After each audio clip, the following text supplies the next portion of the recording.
This episode of the Infamous Podcast is brought to you by the Flying Pork Apparel Company. The Flying Pork Apparel Company is an awfully long name to fit into a 15-second ad. We're most likely going to have to cut it short, but our designer tees and customer services are like way long on quality. Visit flyingporkapparel.com and shirt yourself, folks. Thank you.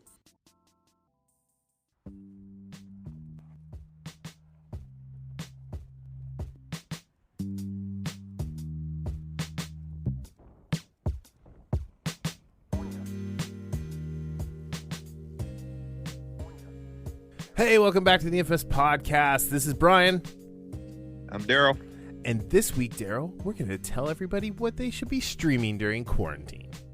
Quarantine and stream. Actually, we're not going to tell you what to do. We're going to give you suggestions because I think the fact that we're all being told to stay home, I don't want to be told anything else. So, yeah. But before we get started, we have some news bites this week. So the very first one you brought to my attention is Tom Holland might be in Venom 2. Yeah, that was one of those things that I saw on a video, just kind of like going through YouTube, and a lot of those things are just kind of try to get the headlines or get your attention so you can click on it. But actually, it looks like this is the case. Yeah, and which I love Tom Holland. I think that was part of the agreement to bring, to keep Spidey in the fold of the MCU. Right. Is that he would show up in the god-awful Venomverse. Actually, Venom wasn't that bad. I think I told you I finally watched it. Yeah. So. And again, it's one of those movies that you can tell in better hands, it would have been a lot better. Yeah. Like the Joker. I love Tom Hardy in it, and I love his relationship with Venom, which that's the thing that you had to have a good Tom Hardy had to be good in his role. Yeah. As Eddie Brock and the Venom symbiote. Now, again, I had issues with it being PG-13 and there were some definitive action sequences where you could tell. Yeah. But I really wasn't that shocked by the PG-13. Right. It didn't bother me as much as I thought it would. I think what bothered me is just another just weird accent from Tom Hardy. Just let him talk in his regular voice. I think one of the most fun Tom Hardy performances was the one with Chris Pine and Reese Witherspoon. Love and War, I think is what it was called. This Means War. This Means War. Thank you. I love that movie. It's a great bad movie, and he's awesome in it, and he gets to just be Tom. He's not Tom Hardy, but he gets to speak like Tom Hardy, and let's get more of that. It worked in Mad Max because he could just be gruff, and he doesn't say much, and that was it. He just gave menacing looks to everybody, but yeah, I don't know. It's not like he's. Yeah, I think he grunted. I think he might have grunted more in Mad Max than Henry Cavill did in The Witcher series. Maybe, yeah. So, and it wasn't like he was like, "You've but adapted quarantine. I was born into it." I love that. I love his accent and as Bane. You do? Ew. Yeah. Gross. Anyway, I think this is cool. Tom Holland is a great little actor. He's a lot of fun. I think more Tom Holland Spider-Man is never a bad thing. So yeah, I think it'll help add some validity to the Venom franchise. I guess that means we might get Venom in an MCU movie proper. Who knows? But yeah, I don't know. It kind of gives me a little bit of hope for Morbius as well. Yeah, and I will say it, and I know it's a trailer, but I really enjoyed the first trailer for Morbius. Trailers don't tell you a lot, but just by how things are set up, I do have some faith in it. Although, again, going about the MCU thing, seeing Michael Keaton just in that bit role, actually buffed up my hopes for the movie as well. Yep. So, Yeah, I don't know. It's cool. I'm kind of excited to see it. And then in the next bit of news, the Dark Horse Comics is kind of getting in on the Twitch action. They launched a Twitch channel that is streaming Legends of Korra live readings. So I don't know if you've read any. Well, you probably haven't read any of the Avatar or Legend of Korra graphic novels. No, but they were done by Brian and Mike, the guys who did the series and everything. They don't write them, well, I think Brian writes them, but different artists and things like that. But it's a lot of fun. But so they've done so far on the Twitch channel, they've done the live reading of Legend of Korra Turf Wars Part 1, and usually the stories are 3 parts, using actual people from the shows. And so I think that's really cool. I like that they're doing that. It's a good way to get kids to have something to watch that's a little more wholesome. It's something that could hopefully get kids to be excited to come into the comic book store and pick these up or order them from Amazon. Who knows? But yeah, I don't know. I just thought it was a really cool thing. And you've got Janet Varney coming back as Korra. And you have I never know how to say her first name. Seychelle Gabriel coming back as Asami, which again I think it's really cool that they got a couple of characters, or they got the 2 of the main actors from the show to show up and continue the run. I think that's a really cool, especially even with everybody stuck at home, what's going on, and to do something like this. I like that type of thinking outside the box. Well, I think Dark Horse is really kind of known for that, just Right. kind of coming at it from another angle. It's why they're number 4, but still they're a really great publishing house. They do really interesting things, and yeah, so I think it's cool, and I'm excited.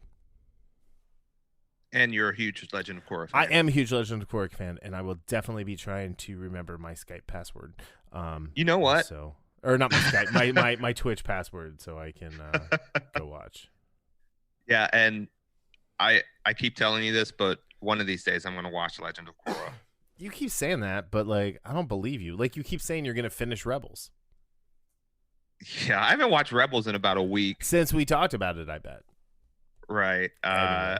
And it was funny because the other day when I ended up watching 3 episodes of The Office, which I haven't watched that in a while. I was thinking about watching Rebels because I wanted something bite-sized, and again, I watched an hour of The Office instead in 20 minutes. But so yeah, I'm a bad Star Wars guy. Yeah, I get it. You're just a bad guy. All right. So next up, I just thought this was interesting because it kind of goes into what we were talking about last week.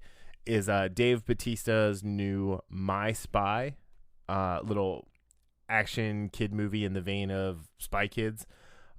Has decided to skip the theater and has been acquired by Amazon and will go straight to streaming in the middle of April. Okay, so that I think part of that is because what was the movie with him and the Eternals guy that looks like Chris Hemsworth now? Camille Nanjiani. Stuber. Stuber, yeah. Stuber is actually a very fun movie. Oh, really? Yeah. It looked pretty bad. So I watched half of it on a plane when I was doing my whole world tour, and I came home and it was on iTunes and it was $6.99 and I just bought it. See, this one actually, again, it kind of reminds me of The Rock with the Tooth Fairy or Game Plan and Vin Diesel with the pacifier. So, dude, do not talk bad about the pacifier. That is Vin Diesel's absolute best movie. Even better than Boiler Room? Yeah. If someone's like, you can only watch one Vin Diesel movie for the rest of your life, it's the pacifier. I'd have to watch Pitch Black. No, it's the pacifier. One of the movies in there. Yeah, no. You spelled the pacifier wrong. Anyway.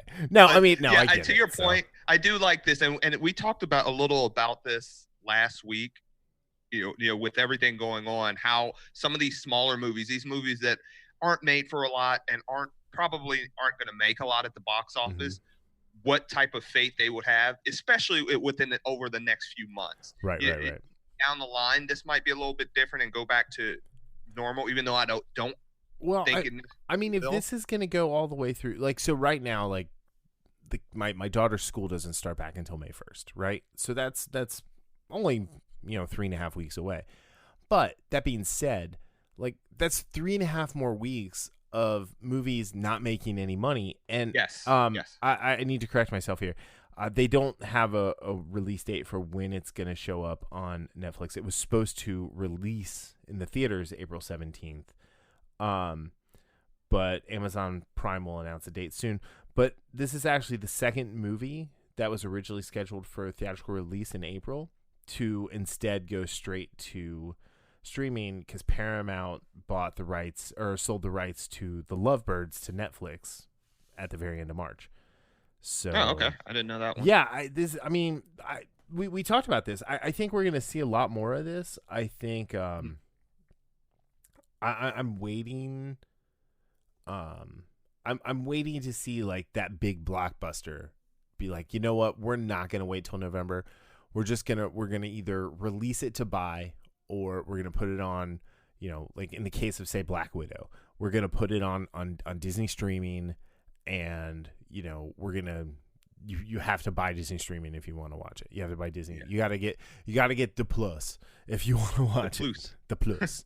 And another movie I'm waiting on is I meant to say this last week. It's the Khabib Tony Ferguson of movies, and that's New Mutants. Yeah, at this point, they should just release it. Like it's been too much. Just put it on Hulu because I think it's rated R. And yeah, just put it on Hulu. Let me watch it. Let me see if it lives up to what I think the New Mutants are. I mean, Warlock is looking at me right now. But yeah, it's just enough is enough. Just put the goddamn movie out. And for those of you all not versed in UFC, Khabib Nurmagomedov, which is the 155 champion, Tony Ferguson, they've had 5 fights that they've supposed to have fought 5 times, and all 5 have been canceled for various reasons, being sick, being injured. Now Khabib can't get out of Russia. So it's, again, New Mutants is one of those movies that's been supposed to have been released 3 times and was supposed to come out originally. Wasn't it 2018? No, it was it was before that. And like Maisie Williams, like when she shot the movie, it was before Game of Thrones ended, Yeah. Oh yeah. Oh yeah. Like, so it's gonna be really weird for people to like jump back and see her like 5 years younger when it finally comes out. So yeah, just release it, people. Please. All right. And then the last little bit, because like I said, I can't pass up a shot at burying The Last Jedi.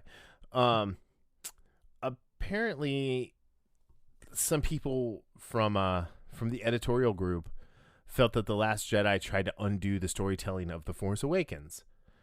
So, how do you feel about that, Darryl? Again, I've said my piece about this whole trilogy. It was screwed from the start when you don't have a game plan. Again, it didn't have to be J.J. Abrams.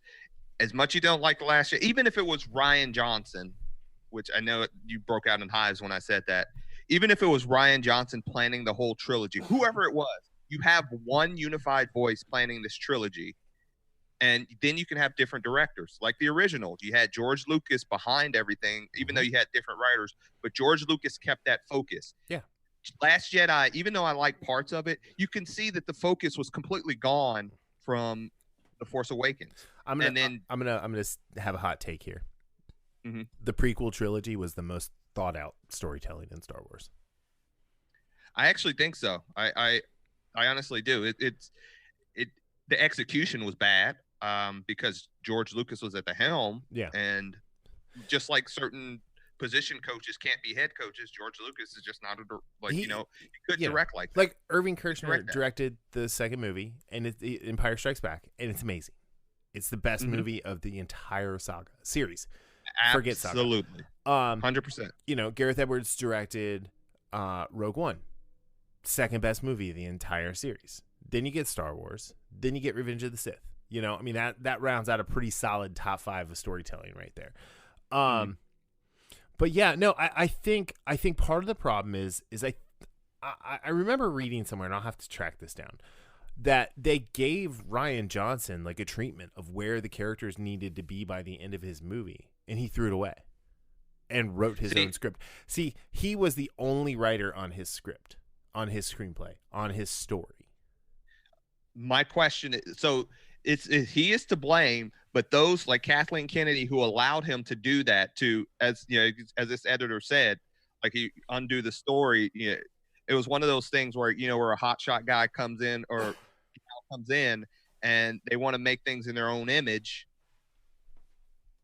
for no reason but to put their name on it, and right. It's an ego thing.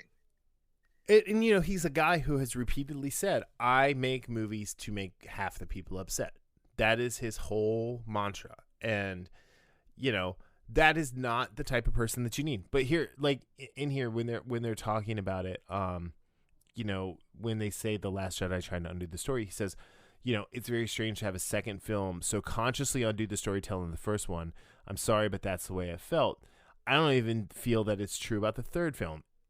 It took where the second film ended and it tried to tell a story. It didn't feel like it was consciously, or it didn't feel like it was consciously. It just didn't feel that way to me, is what the editor is saying here. But yeah, like I've been having some conversations with a buddy of mine who finally saw Rise of Skywalker. And Rise of Skywalker, what they should have done is gone back and said, this is episode 8.5 or 9.1. And Harry Pottered the shit out of it and done a fourth movie. 100%. Absolutely. That was the first thing I saw, like when I got done watching it. And again, I enjoyed the hell out of that, despite its issues. Again, a lot of the issues it had, you know, it was because it was cleaning up a mess. And again, I'm one of those that I don't like Last Jedi, but I don't hate it. Like there's parts of it I really enjoyed, and there's parts of it I really hated. I will say this. I think what they could have done with the story that they ended up with is split it into two. You have, you know, Palpatine have his broadcast or whatever go out in the middle of the first movie. You know, that's not the cliffhanger you end on. And you have, you know, Poe really ramp up rebuilding the Resistance. You don't have Leia in there at all. You use Mark Hamill as a Force Ghost training Rey, like Obi-Wan and Yoda did before. And the movie ends, and you see that Sith fleet. That would have been awesome. Like you just kind of, you go to Exegol, you follow Ben to Exegol, and you know, and then the whole second movie can be the redemption of Ben Solo, which is something I didn't think I wanted, but I really enjoyed in the snapshot of it that we got. Yeah. So, but to your return. Rise of Skywalker absolutely should have been 2 films. Yeah, I don't know why they didn't do that. I just I don't know. I think that part of the issue is there are toxic fans out there. Not Absolutely. disagreeing with that at all. And you know, there are toxic forces within Star Wars. And I'm not going to sit here and call for the ouster of Kathleen Kennedy, right? Financially, she has nothing but winners on her hand. But from the story point of view, I think if somebody's got to go, it's the current story group, because there's no way any of this should fly and get past them. And if it is, they're just rubber stamping things because they're too busy on Twitter fighting with people. I see that a lot, like in some of the stuff I look at. I mean, like I had to creators. unfollow Pablo Hidalgo. I just can't deal with the fact that he doesn't like, and you know, he's allowed to tweet about whatever he wants to tweet about. Oh, absolutely, yeah. But like, I don't have to follow it, and like, I followed him before because when Clone Wars and Rebels were going strong, like that was the place to go to kind of get the cool inside scoop. But I don't want to follow people who are complaining about Trump or Biden or Bernie, like, or any of that stuff, right? I Right. just, you know, that's fine. And that it's his Twitter account. He can do what he wants to do. My job was to not follow it. Plain and simple. Right. And this is the thing. I don't follow people like that. Well, I don't follow Twitter anyway, but I don't listen to people like that or in any of the entertainment field for their political views. I listen to them for, their creative side, all the stuff that Yeah, they can do, for the all the things they specialize have, in. yeah, the skills they have, the wonderful skills they have, whether it's writing a story, whether it's acting, singing, dancing, what have you. Yeah. I don't need to hear your political opinion. Nope. I don't. And again, that's not to say that they shouldn't have one. No, and it they're doesn't. more than welcome to it. And But I just choose not to listen to it. You could choose argue not to follow you for that. You could argue that we shouldn't have an opinion on this because we don't write it. But Yeah. I feel like we create something every week by putting out a podcast. Like we're putting our voice out there just like they do. So, Right. just not as on a grand scale. Anyway. Not yet. But speaking of solid storytelling, this is a perfect segue into the Mother of Exiles, Westworld season 3, episode 4. And this one, like I said from last week's episode, last week's was my favorite episode of Westworld so far, and this one was just a perfect follow up for me, at least, like a perfect follow up for me. We finally got the Man in Black, aka William. He's been absent all season, and it was good how they started it. Yeah. Oh yeah. In the sense of kind of like following, because it's been so long since I've watched season 2, remembering what happened to him or what he did actually. Oh yeah. And that was a huge part of this episode. About him, the choices versus control, and that's something we'll dig deeper into as far as the philosophy of the show as we go on. But watching him just pretty much ruined from a mental standpoint. He's just like in a bad place. And then Charlotte comes and says, "Hey, we need you." And then he cleans up like that, and he's ready to go. Yeah. But obviously, it's not as cut and dry as he would like to think it is. Well, and that's the beauty, because the tagline for this week is "The truth doesn't always set you free," and he's going around, and we'll get to the rest of the stuff, but he's talking to Emily, and he's losing his mind, or thinks he's losing his mind. He's getting ready to cut into his arm again, which I love this ongoing thing where he's always getting ready to cut into his arm to see if there's a port, right, but he never does, because Charlotte, and we'll get to who Charlotte is as well, like stops him, and like you're saying, she's like, "Hey dude, you gotta come save your company, cowboy up, let's get this done." and yeah, it was super super cool. I think I love the way Tessa Thompson played this week. She took the menace she had from killing the pedo last episode and like dialed it to 11, because she got to reveal some things. Right. And it was that subtlety of her performance where and again, it's one of those things. This is one of those episodes that's great to watch a second time after finding out the big reveal at the end. Oh yeah. Because you just watching some of the performances, you pick up on things, especially if you've watched the show for this long, for 3 seasons, and we'll get to that. But I loved her. Just there was the steeliness to her, and then like you said, that menace and that malevolence in how she kind of like left things. Oh yeah. So yeah, okay, we got to get to the big reveal. So everybody's been wondering like who's in who when it comes to hosts. Who's in Chibs? Who's in Charlotte? Who's in Dolores? Musashi. And we met Musashi this week. Nice. And so, and it was who was in Bernard. Bernard is in Bernard, and it was really cool to find out that Dolores doesn't trust anybody. Which, what's funny about that, and we kind of Well, we had talked about that Reddit theory about Yeah. how Charlotte was a different version of Dolores, like was the Dolores Abernathy persona. Right. But no, she's straight up Dolores. Yep, and all of them are. And I one like of the to things call them the Dolori. one of the things I said is like I wasn't sure, if like from a narrative standpoint it makes sense. Mhm. And the funny thing I find about that is, Dolores not trusting anyone, Dolores needing to have total control, which again, based on her history, it's understandable. But it also, especially watching this episode, when you get a little bit more about Sirach, Mhm. they are not that much different No. in how they look at stuff. Right. They are just two sides. They're basically two sides of this coin about, human and synth. I guess you would call them synths.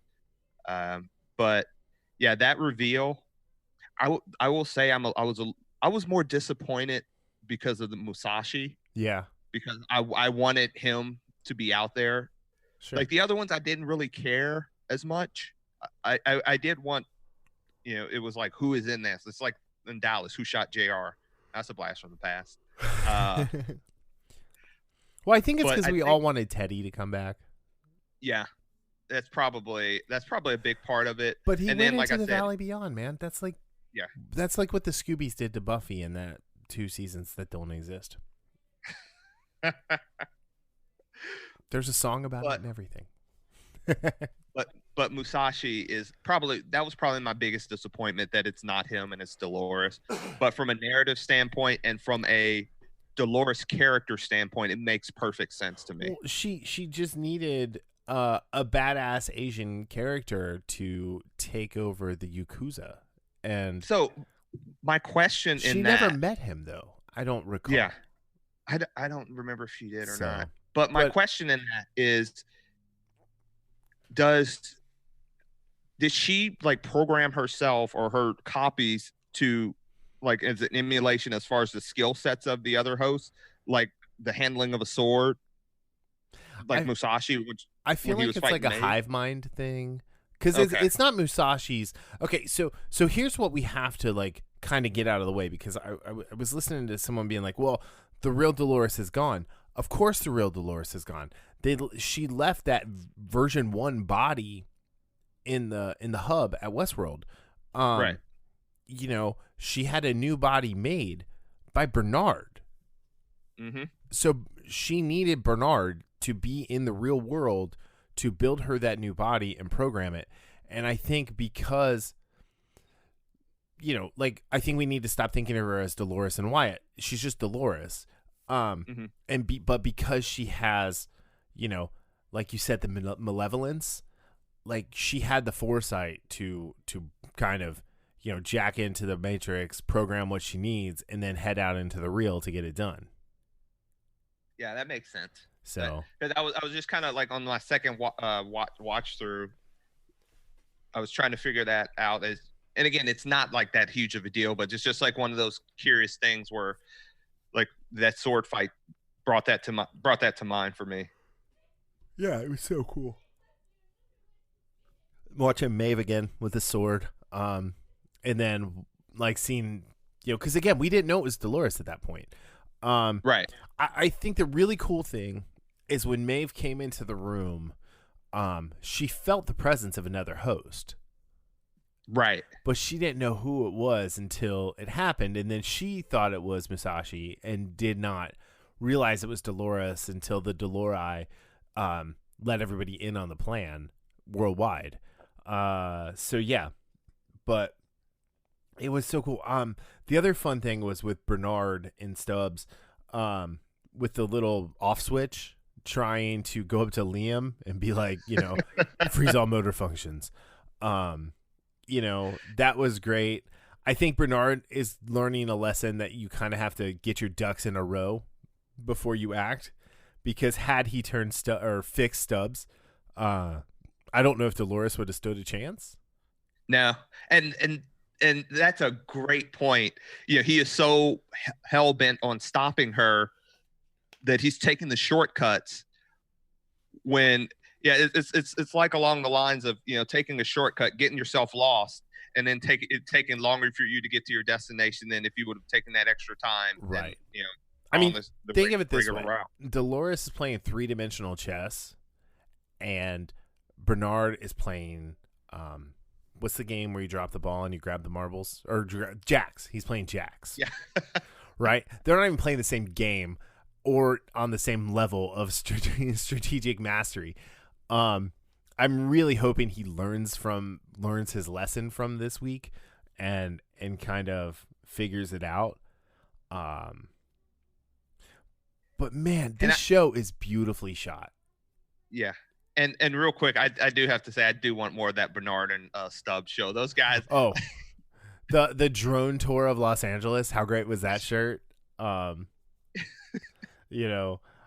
thought it was funny that he brought him beer. Yeah. So that was kind of cool. The other cool thing was in the Yakuza warehouse, the whiskey warehouse. It was that white host-making liquid. Oh, yeah. Yeah.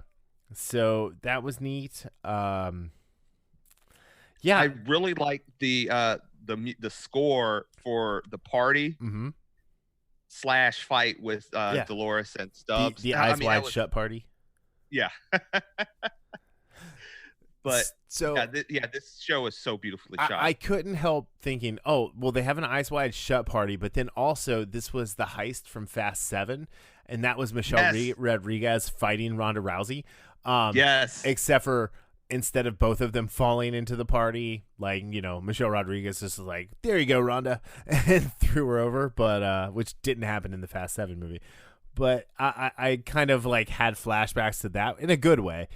Evan Rachel Wood, like, I don't know if that was her or if it was her stunt woman and they like CG'd her face on there, but that girl's got a mean like high kick. Yeah, that was okay. Like when she went for the head, that was like, because she's doing it in heels, and it was flawless. Yeah, I really, really, really like this. I liked when Maeve took over the automatically aiming shotgun or guns, and was having everybody like kill each other Jedi style. Yeah, I was, or how when she was walking through the the strip. Yeah. And everything was just going haywire. That was, she was, just testing her boundaries. Yep. And that, like, while we're talking to her, let's get back a little bit back to Sirach. Yeah. And man, that guy is, again, we didn't get much about him, last episode, but we got a lot more about him. And I have to say, what the hell happened in Paris, man? It's gone. And I think we're going to get more of that this coming week. But I think that was just the driving force, because one of the things he was just talking about is saying, the greatest threat to humanity has always been humanity. Right. And that's why he's built a lifetime trying to create this system or roadmap to, predict human, the unpredictable, which is human behavior, which, right. I mean, which is Dolores. Right. Which he's learning very quickly. So that is, and it's just kind of funny. Just those two are, they're the same personality in the sense of what they're trying to accomplish. But control, right. And again, this is going back to what I was talking about with William. Control versus, that factor of control versus choice. Yeah, and. Well, does William have a choice? Did he ever have a choice? That's what he's trying to figure out. Right. And it's not the same thing. It's like it seems like it could be, but it's not. Like, even when things are out of your control, you still have choices you can make. Like, even if the choices suck, like the guy in the chair was young, where he saw, what would happen if he cooperated to his family, right? What would happen to his family if he cooperated versus what would happen if he didn't. And, when people say, I have no choice, no, you always have a choice. Right. Now, it just. But you don't always have control. Yeah. Exactly. And that's where William is, in the sense of, I love that last scene where, he's talking to Dolores Abernathy. Well, at least the vision of her. Well, so that was when Charlotte Dolores Charlotte stuck him, and like, is it like a psychotropic drug? Is it like a nanite? Is it, I think it's something that put Charlotte in there or put Dolores in there, or is William a host and they brought him online? Right. Like, because he asked that question, am I me? Yeah. And she's like, now you've entered the end of the game. Welcome to the end of the maze. And this is that question where if somebody did that, like, does it matter if I'm like, they've touched on this with Star Trek too a little bit. Well, yeah, with Soji in, Picard, like, does it matter that you're not real? Like, you're not organic, you're not human if you feel that? Or I mean, that's one of those things that, one of those philosophical, things, like, I think, therefore I am, as Descartes says. Is that enough? Right. Is that enough? Or is it like, what makes being human like the end all be all? And I think this is one of the things Westworld is exploring, because Dolores is as real as anyone, even though if she's the host or not. I think she's more real in a lot of ways, because she has a mission and she's sticking to it. Right. So I just love that philosophy, or not necessarily philosophy, but yeah, just the philosophy of the show about, again, the control versus choice. Because one of the things William says, he says, I am in control. I have always been in control. Have you though? Right. No. Well, I like to joke that I've never been 100% myself since I had my shoulder surgery, because I have I have a cadaver ligament in there, and there's that like 0.999%, like, that's not me, and so it's like, how much control does that have over me? Like, like, none, but still, like, I definitely use it as an excuse for like bad behavior. I walk by and smack Angel on the butt. I'm like, it was the ligament, it wasn't me. So in that control, because I have a question for you, in the sense of how they're needing to use Liam to get control of Rehoboam. My question is this: is Rehoboam, is it just an AI, or is it one of those things that will become, for lack of a better term, self-aware? I think it already is self-aware, because it predicts things. I think what it is Dolores is such a chaos to its order. It doesn't know how to deal with her. Okay, so, and that's why I keep saying divergences. Yeah, those are the divergences. So I would say, like, Rehoboam, however you say it, is the big Rambaldi ball, is like chaotic, or is neutral, right? It's true neutral, and I think that's what it is. Because it's just trying to solve problems. It's not, like, it solved traffic in Los Angeles. They made a big point of that.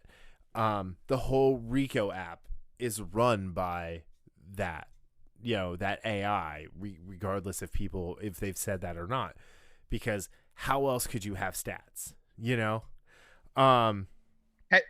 Have you ever heard of the book series? And it's actually making me think of something else. But have you ever heard of the book series, the Size book series? No. It's by Neil Shusterman. Okay.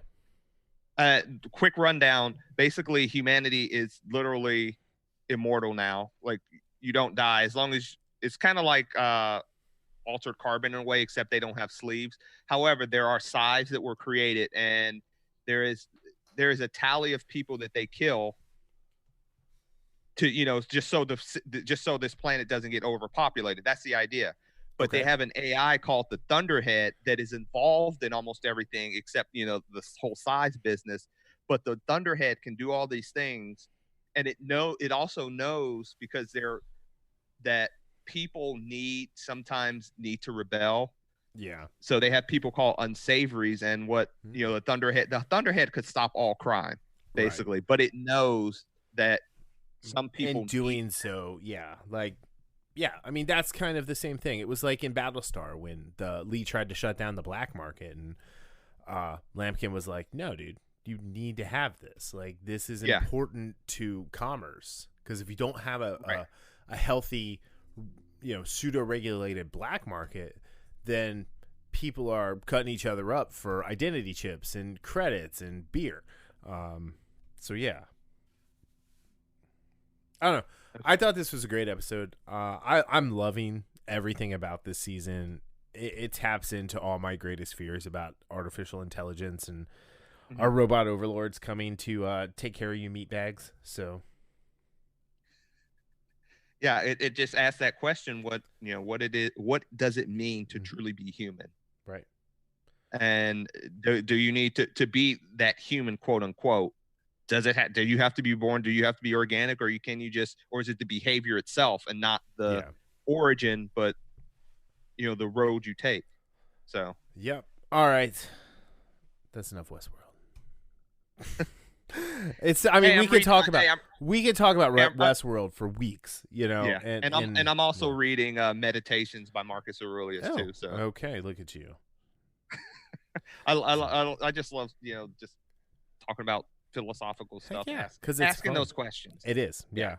All right. So the title of this week's episode, if you don't know yet, is "What to Watch When Everybody Is Watching." So we put together some lists about what we think are good things to stream while you're in quarantine. We each picked a few TV series, and we each picked 3 movies, and then I cheated and picked a couple stand-up comedy specials. Just because I was going through this, I was like, I was actually. Do you ever go to your history on Netflix and look at what you've watched? Yeah. So I had like these 2 stand-up specials on there like 3 times. So it's like, oh yeah, I definitely need to recommend these. So yeah. All right, let's start with the TV series. I tried to pick stuff we haven't talked about on the show before, because I think some of the stuff we've just kind of talked about ad nauseum and is relatively obvious, but at the same time, like maybe people are new to this stuff, so it's definitely worth mentioning. So why don't you go first with your first series? So and I will say, we had 0 crossover. Yeah, which 0. I knew when you said I'm pretty sure we're gonna have crossover. I was like, excellent, because I've already picked all of my stuff, and I know you didn't pick any of it. Which is funny because a couple of the things on your list is actually I've actually watched and I love. Yeah, and I will talk about that. But so for my series are Netflix, The Witcher, because again, Henry Cavill. I love Henry Cavill. Love the Witcher mythos because I'm a huge fan of the game. Yep. I'm a fan of the books, not as much as the game and not as much as the Netflix series. Sure. The Expanse, which is to me. Oh no! You go, then I go. Okay. So, but finish The Expanse, and then I'll do too. So the Expanse is definitely my favorite sci-fi show I've ever seen. It's on Amazon Prime now. Yep. 4 seasons. It's amazing. It's number 2 to Farscape for me, but yeah. So, and what are yours? All right, your first. So my first one is also a Netflix series. It's called "I'm Not Okay with This." It's the story of a young girl who her dad kills himself, and we don't see this. We kind of learn this through exposition, and she slowly goes through realizing she has superpowers, and kind of like the scene where when she's walking down the street and everything's fluttering with Maeve, she has a scene like that, which is pretty cool in one of the episodes. It's 7 episodes. It goes it's a really quick watch. It's like 32 to 24 minute episodes. Great show. Yeah, and it ends with an awesome cliffhanger because there's something you think that's kind of going on in the underbelly of the show, and then the cliffhanger flips everything on its head. And also, it probably has one of the best opening lines of a show. Oh, yeah. Why don't you Dear Diary, fuck you. All right, so then my next one, also from Netflix, is Sex Education with Asa Butterfield and Gillian Anderson. Season 2 just recently came out. This is a really fun coming-of-age show. Asa Butterfield is amazing in it. He's very much... that fish out of water, uncomfortable in his own skin, trying to come of age at the same time. I really debated between putting this or Atypical on there because I love Atypical so much, but we haven't talked about this one on the show before, and I think this is one. It's coming back for a 3rd season, and it's one that people definitely should watch. Plus, it's just really funny, and it's fun to watch Gillian Anderson play somebody's mom. So yeah. I love the first season. I wasn't as enamored with season 2 of Sex Education. So I thought season 2 was really good because we got more flavor with the extended cast, like the swimmer. That's one thing I did like. Yeah, the swimmer when he broke his hand. The one girl who was, essentially sexually assaulted on the bus, and how she dealt with it, and her story was heartbreaking. And part of it is like she's so dumb that she didn't know, and she didn't have anyone to talk to, and that's what made her story so heartbreaking this season. But then when it kind of all clicked and came together, and she's like, oh, wait a second, then she became awesome, even more awesome than she already was. And the actress who plays her is great. All right, so what do you got next? The Boys, another Amazon series. Season 1 is, or I should say season 2, I'm not sure when, probably summer. I was hoping they would, with everything going on, it's supposed to be late spring, I think. I think it should be in the next month or so. But The Boys is based off of a comic series, same name. And just think if the Justice League was full of assholes. Yeah. Or even more full. And it's assholes, sadists, and sociopaths. That's what The Boys is. Criminals. And you have Carl, and the thing I love about The Boys is how it's like these superheroes, they get their rubber stamp by this company called Vought. They are all corporate. Like, remember when The Rock was the corporate champ? That's what they are. So, I mean, great series, and it starts with the guy's girlfriend, being in the wrong place at the wrong time and getting run through in the worst of ways. Yeah, by their version of Quicksilver. Yeah. And that's when it starts, and he finds out there's this kind of, not underbelly, but the boys, led by Carl Urban, who, if soups get out of line, they take care of them. You got Billy Butcher, Wee Huey, Mother's Milk, and the Frenchman. Like, great characters, just all the way around. And then the heroes are great, and Starlight. Ooh. Yeah. And the show ends with, and it's eight episodes, right? Yeah, 8. Yeah, 8 episodes. And again, this is not one to watch with the family. Oh no, this is a very NC-17 adult show. So yeah, and it's got some pretty tricky subject matter too. So like, absolutely. Like if you get triggered, and I'm not saying this like if you get triggered, but like if you get triggered easily by certain things, definitely like kind of check out some of the synopsis first before you go and watch this. Yeah. All right. My next one is Car Masters, Rust to Riches. They take it's Gotham Garage in LA, and what they do is they find like hidden gems, fix them up, and then trade them for something else that they can fix up, to trade for something else they can fix up, and then sell for like a big payday. I just put this on my list too. I love it. Mark, the guy that runs the garage, I think like is a really astute businessman, as well as one of the most creative people ever. The second season just came out.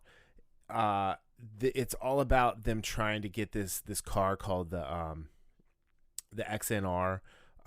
It was a concept car that they only made one of, and they came across the guy who has the mold so that they can, create the body for it. And just kind of the adventure, and like this season has a lot of ups and downs. Like, they have some shit go down, and it's really good. And the cars they make are really, really neat and beautiful. And yeah, it's just well worth watching. It's a lot of fun. It's something you can watch with the whole family. The cast of characters are great, and Constance. What can I say? Constance. Yeah, you'll know when you see it. Yeah, I'm looking forward to checking this one out because, like I said, probably 3 days, maybe 4 days ago, I just happened to be flicking through Netflix and that popped up. Oh, nice. And I watched kind of, the promo that the they trailer. show when you hover over a video or hover over a show. Mm-hmm. And I said, hey, yeah, I'm putting that on my list. So yeah, cool. I'll end up watching it sometime. Awesome. All right, what do you got next? So next is Black Mirror. I've always been a fan of the Twilight Zone back in the day, even the original black and white Twilight Zone. The other show was Outer Limits. I was always more Outer Limits than Twilight Zone, but with the Twilight Zone, I never watched the old school Outer Limits, but I watched the old school Twilight Zone. But when the Outer Limits came back on, I think it was HBO or Showtime back in '95 in Oh the early yeah. mid '90s, that's when I start watching it again. And I love it's. Speaking of Outer Limits, I believe it's on either Hulu. I think it's still on Hulu, or because I was watching it Yeah, it's about on one of them. a few months ago. So. So Black Mirror is that, but with a more, I don't want to say modern take, but a more focused take on the ills of technology and how technology can go awry, or not necessarily technology, but just us living in a technological world and where that will take us, and whether it be from punishment to pleasure. And the show is, again, it's one of those where the last season I was not nearly as enamored with as the first several seasons of it. Yeah. And it actually moved to Netflix after, was it season 3 or 4? Because it was originally, I think it was after season 3. So I think okay, because season 4 was the one that had the social media episode with Bryce Dallas Howard. okay, yeah, And that, so was the it, first, yeah. So Yeah. Do you have a favorite episode? I don't think I do. I've had, and again, there's a lot of those that I've only seen one time. Mm-hmm. One of the ones that sticks out to me, and I don't remember the name of it, but it took place where, and again, this is going back to Westworld with control versus choice, and it was where these soldiers were. I think it was season 2. If you remember this, correct me if I'm wrong. Where they were fighting these monsters, and this one soldier ends up having a glitch where he sees what the monsters really are, right? And he has a choice to make.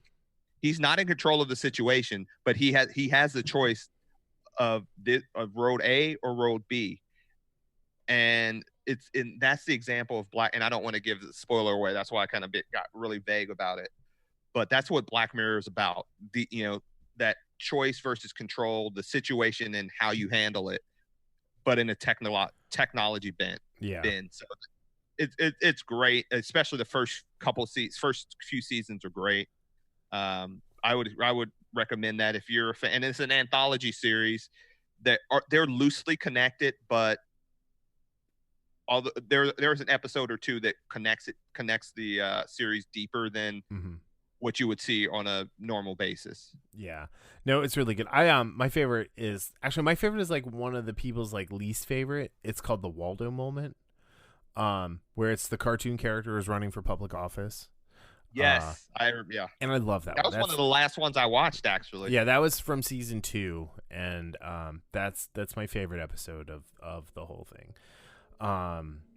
So, all right, cool. All right, so my next one is actually a limited series. It was on HBO called McMillions, and it is the story of corruption and fraud in the McDonald's. It's a docuseries, McDonald's Monopoly game, and about these people who had the ability to steal the winning tickets and would sell them to people for, a couple $100,000 plus half of whatever it was. That's another one of those on my list. It just seems so just incredibly ridiculous. And it's 100% ridiculous. And just like the people who were involved, this guy Jerry Jacobson who perpetrated the whole thing was just like he was kind of like Ray Liotta without all the coke, in what's it called, Goodfellas. But I think the real thing was like the FBI agent who was in charge of all this is a total like bro. Like I think he watched Point Break like 40 too many times because he just kept wanting to go undercover and go undercover and go undercover. And then, he finally did, and he got that chance, and he blew the whole thing wide open. But yeah, I mean, it's I guess it's a true crime documentary, and it's a true crime that's not about murder, which is good. It's produced by Mark Wahlberg's production company, which, is pretty cool. I didn't know that. But yeah, I mean, it just came out. It ran from February 3rd to March 9th. Like I said, on HBO, well worth the watch. It's really exciting. If you liked like we watched this before we watched Tiger King. If you like Tiger King, you're definitely gonna like this show. So I correct me if I'm wrong. It may or may, I think this is on the list of shows that you can watch for free, even if you don't have an HBO subscription. I don't know. I have an HBO subscription, so I don't have to worry about because that. And so I'm changing my password now that they have that, so you can only watch the free stuff. So, well, yeah, I was about to say they have like 5, like The Wire, Sopranos, and it's like 500 hours of shows. Yeah, that was almost my list of things to go stream. Actually, is the stuff that they have on there that's free to watch. So yeah, if you don't have HBO, check that out, because I don't know if it runs through April or if it just runs through April, but check it out while you can, and you get a lot of free content. Yep. All right, what's your last show? So I did have I will say I had an honorable mention, and that was Stranger Things. I wanted to put it on there, but like this show that I put ahead of it, and for Stranger Things, I don't need to explain it, but 3 seasons on Netflix. However, when I was thinking about the shows that just really grabbed me and that's Undone. And I've talked about it on the show before. I've talked about it with you before. And I haven't watched it yet. It's on Amazon, and anyone that's ever watched The Scanner Darkly, it's that type of animation. So and I don't know the name of that animation, where people are acting and then you put. It's just an overlay. It's an animated overlay on their face. Okay, I didn't know if there was like an actual term for that. I think there is, but I mean, it's just an overlay where they match up the animation to their faces. So okay, so and it's very surreal.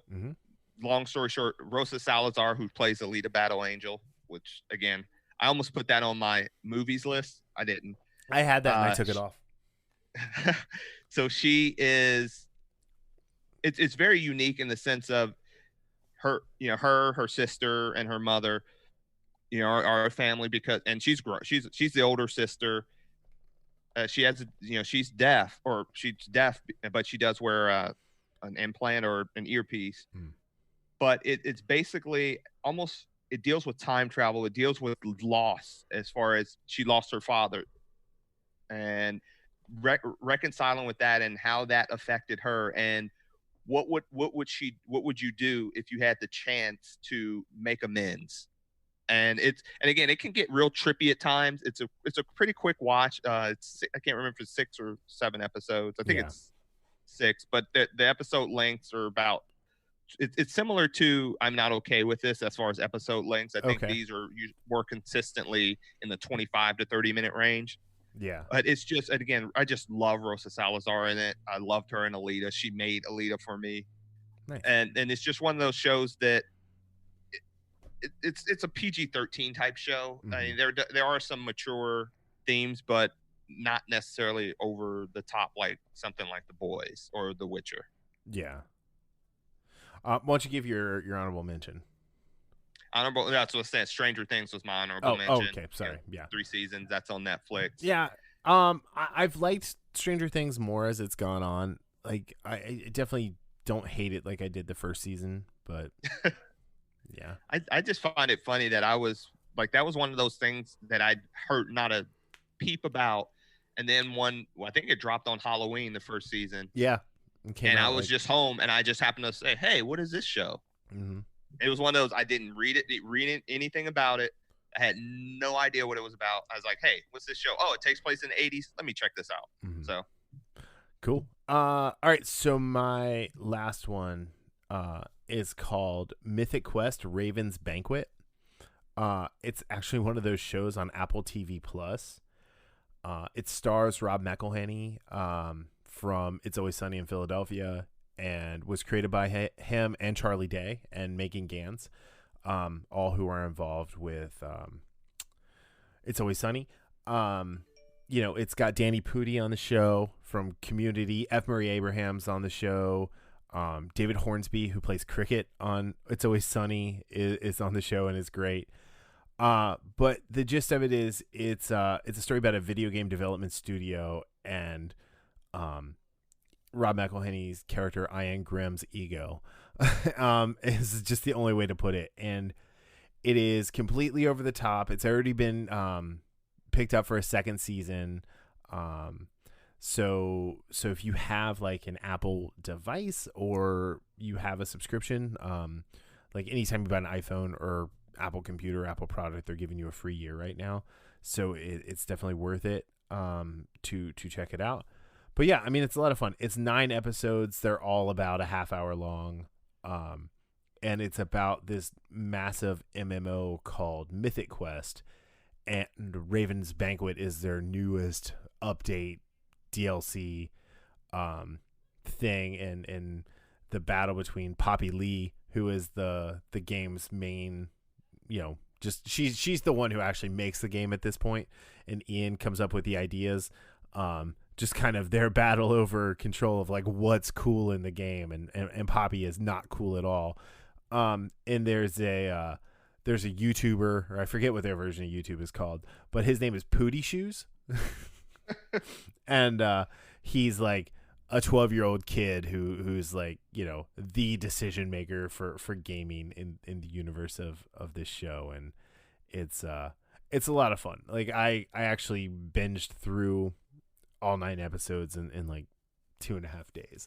So it's well worth watching. All right, before we get to movies, I had 2 kind of, I guess I'll call them honorable mentions. They're 2 stand-up specials.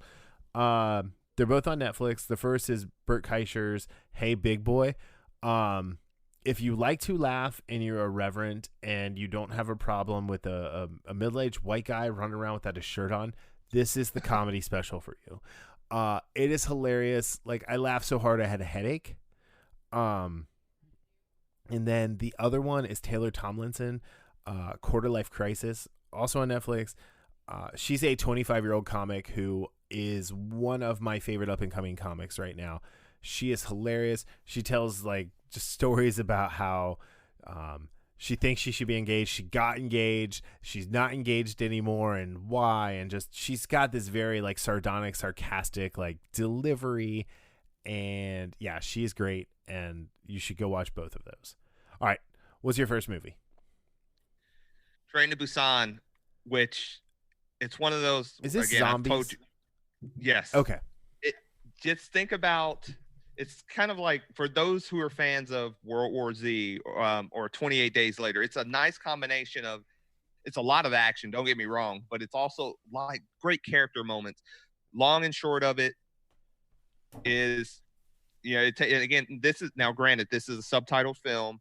It's one of those movies that I'd seen on Netflix. This is where I watched it. I think it's on Amazon now, but I saw it when it was on Netflix, and it might still be on Netflix, by the way. Okay. But it was one of those things I didn't realize what it was about until I was looking of movies for zombie movies for Halloween like 2 years ago. I was like, oh, that's what this is about. And I ended up watching it. It starts off a little slow to develop the characters, but when it's like when the zombie shit hits the fan, it's so intense. And I likened it to World War Z and 28 Days Later because most zombie movies for me are just like fun in the sense of, they don't give me, there's no real tension for me at least, but those 2 movies, Train to Busan as well, there's just so much tension because I actually don't know if the characters are going to make it or not. Cool. There's stakes. So well done. There's stakes in the movie, and not just the human variety, like of things that will happen. Yeah, and the main character is this father who's trying to get his daughter out of this just zombie mess in Seoul. And on top of that, just real quick, and the reason I mention this is because the trailer for the sequel called Peninsula, which takes place 4 years later, just came out last week. But also on Amazon, there's an animated kind of, I guess you would call it an accompanying piece to Train to Busan. It takes place. It's called Seoul Station on Amazon, and it takes place around the same. It takes place during the movie itself, but you're seeing different characters and what's going on with them. Again, just like Train to Busan, it's by the same director who is I looked up. He does a lot of animated stuff. His name is Son Yoon Ha.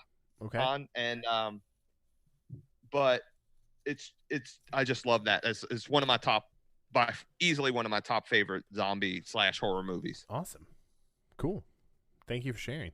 I think I heard Phil DeFranco talk about this on his show before, and then when that Peninsula trailer came out, he was talking about that as like a thing he likes. All right, so my first movie is actually a movie I haven't watched. I'm going to watch it this weekend. Parasite won Best Picture and Best Foreign Picture, and Best Director at this year's Academy Awards. It came out on Hulu yesterday. So yeah, haven't watched it yet. Watched the preview. Really interested to check this one out. And so I'll report back after I see it. I actually had a different movie in this spot. It was called Honey Boy. The Shia LaBeouf one, the autobiography where he plays his dad. And Lucas Hedges plays him, like the more grown-up version of him.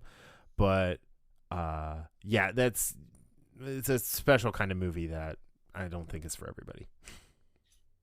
Yeah, that's Honey Boy, and that's on my list, as well as Parasite. Because again, I just saw that. Yeah, last night I just saw that it was on Hulu now. So. Yep.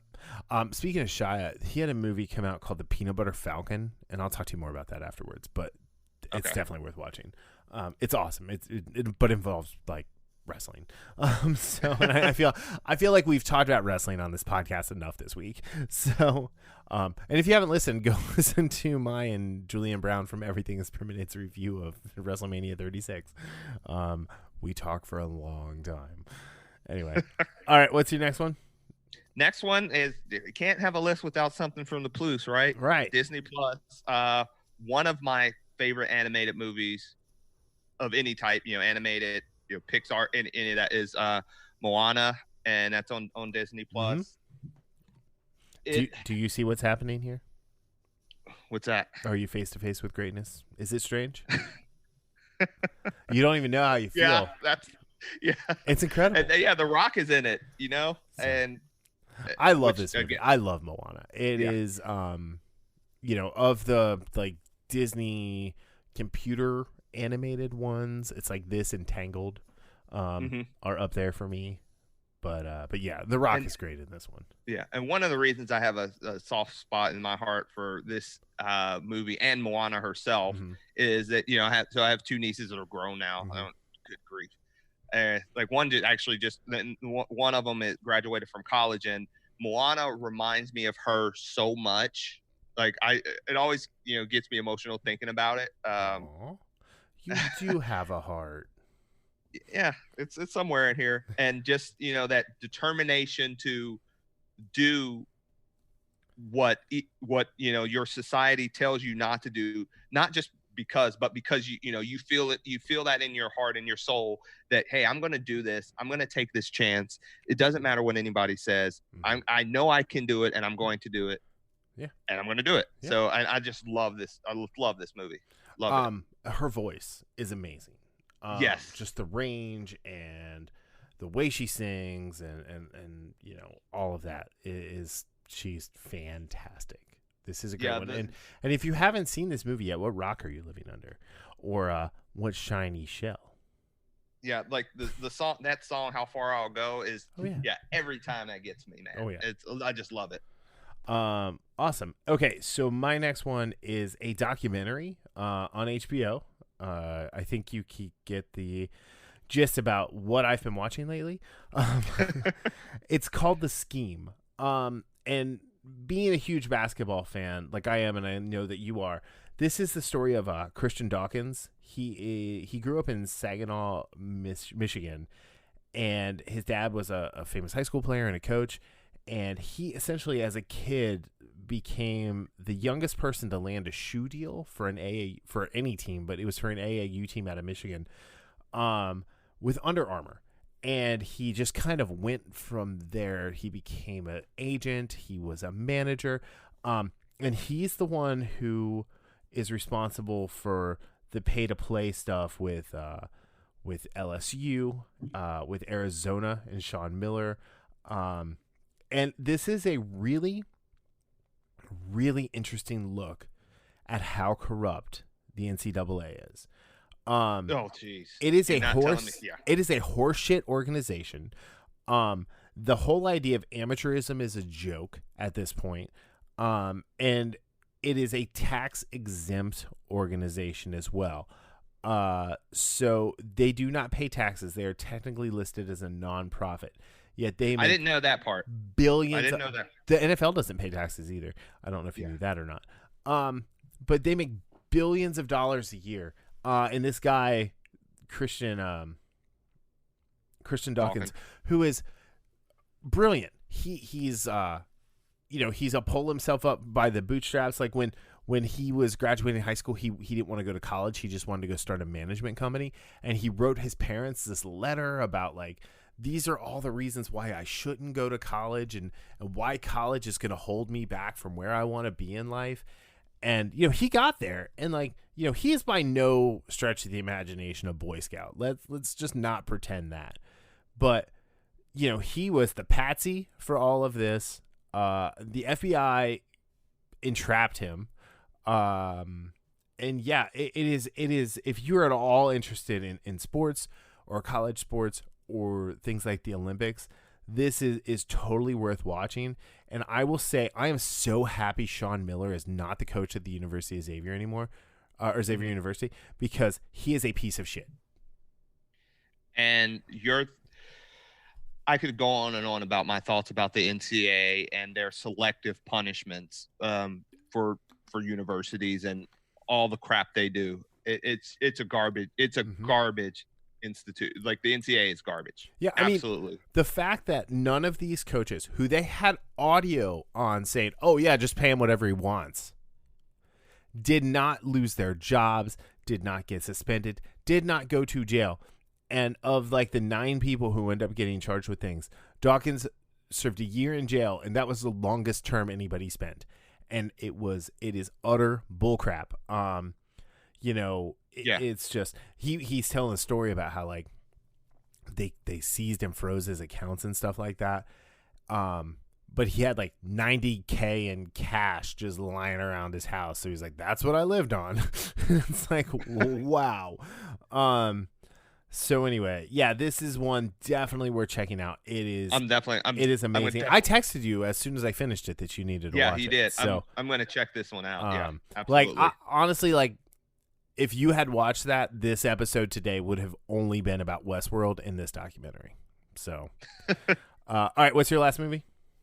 Fighting with My Family. Going back to the wrestling thing. Dude, you're all about The Rock today. Yeah, this one's on Hulu and Amazon. Yep.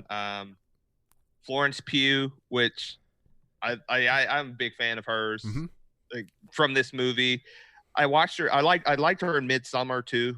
Not the movie, not as much. Okay. And I'm really looking forward to seeing her in the Black Widow movie. Yeah. But it's the true story of. I was going to say. Well, it's kind of the story of. I won't say the true story. I'm going to use inspired by. I don't know.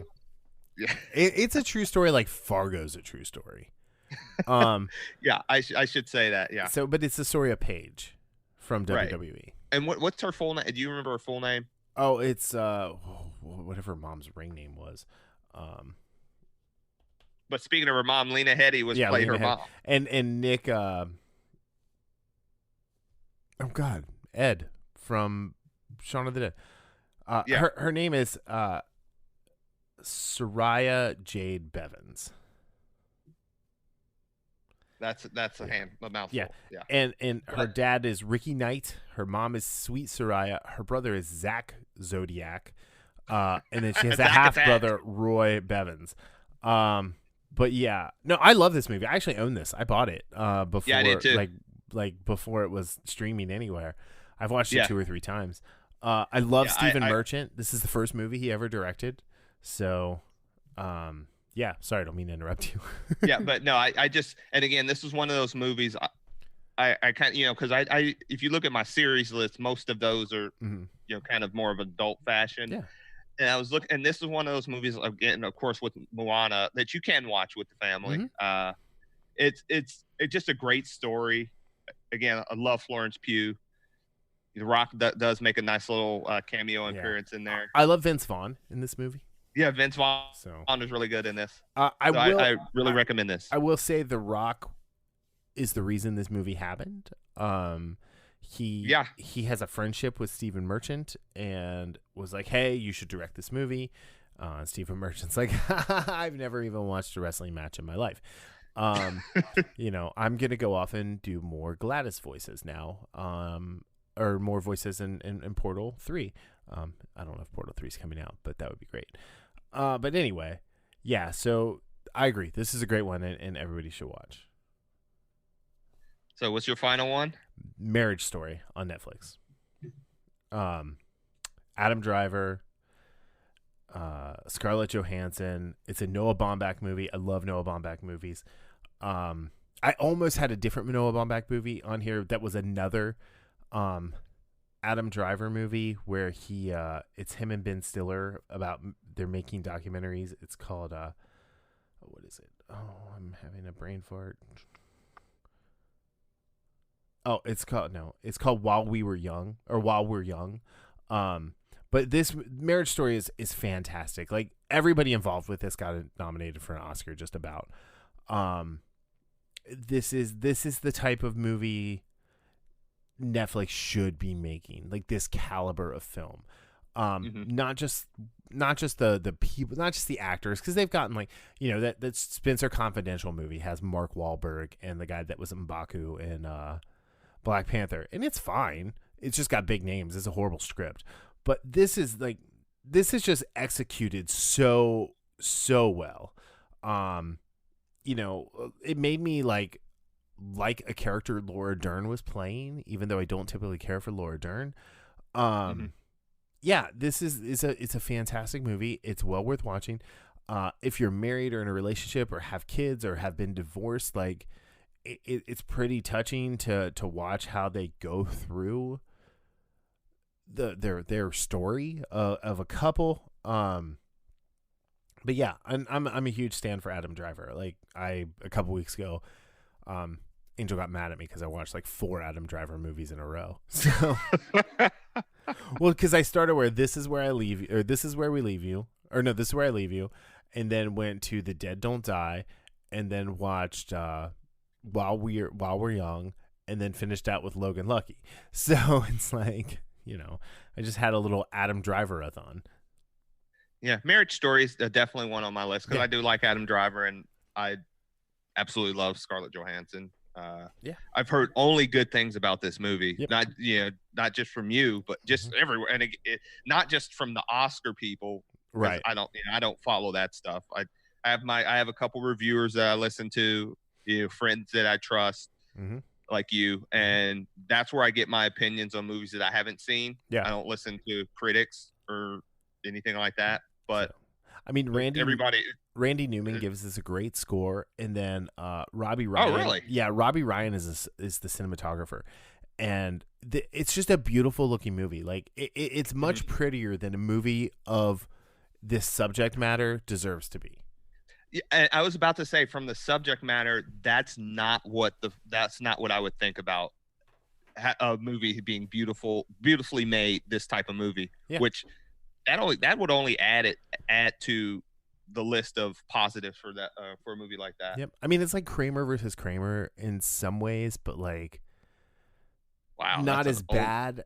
But that's the closest thing you can compare it to. So, but yeah. I'll definitely check that out too. Yeah. All right. So there we have it.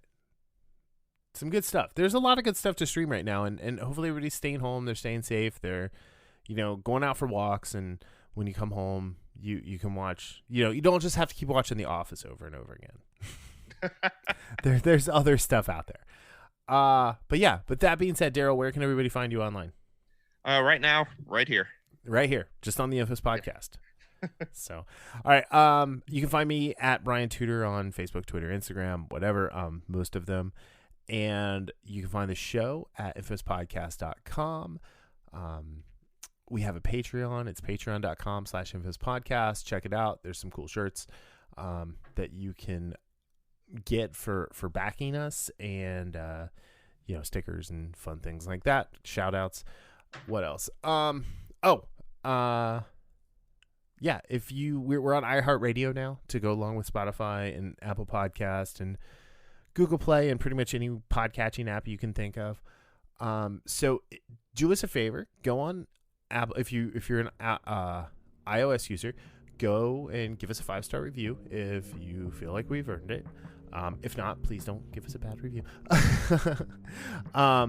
But no, if you have a friend who you think would like this and could use some distraction these times, just share the show with them. Let them know that we're here and we're helping put some distraction in the world and we're almost at an hour and a half. So yeah. Our music is by Michael Henry. You can find more about him at meetmichaelhenry.com. And if you can go support Flying Pork Apparel and buy some of the cool shirts that Brad and Co. have over there, that helps them out a lot. We don't get anything out of that. It's all for them because they're amazing and they make our awesome shirts. So you should check that out. And yeah, so whenever you're listening to us, have a great day, night, evening, weekend, whatever it is, and we'll talk to you later. Any last words, Darryl? See ya.